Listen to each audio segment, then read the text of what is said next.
नमस्कार, माझ्या शाळेचे नाव श्री नागनाथ विद्यालय कुंडू, तालुका माढा, जिल्हा सोलापूर आहे. मी इयत्ता 8वीत शिकते आणि माझे नाव सई कुंडली जगताप आहेत. आम्ही या ठिकाणी आज एक प्रयोग सादर करणार आहोत. आमच्या या प्रयोगाचे नाव जलशुद्धीकरण आहे. यामुळे अशुद्ध पाण्यामुळे कॉलेरा, विषमज्वर, कावीळ यासारखे जलजन्य रोग पसरतात. या प्रयोगासाठी आपण पहिल्यांदा एक बरणी घेतली आहे. त्यानंतर प्लास्टिकचे ग्लास घेतले आहेत. एक बॉटल मध्यभागी कापून त्यात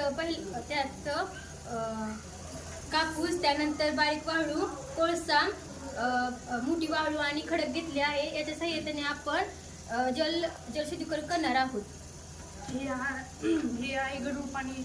हे या प्रयोगाद्वारे शुद्ध होणार आहे.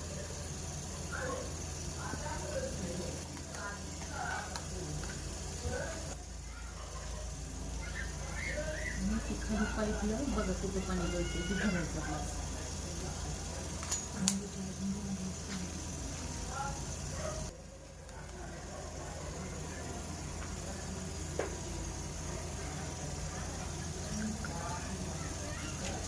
आता अशुद्ध पाणी ओतलेले आहे ते नंतर खाली आल्यानंतर शुद्ध होणार आहे.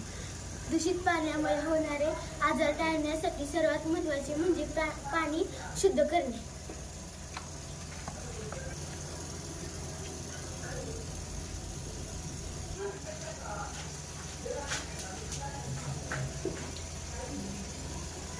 हा प्रयोग आम्ही खूप कमी खर्चात केला आहे.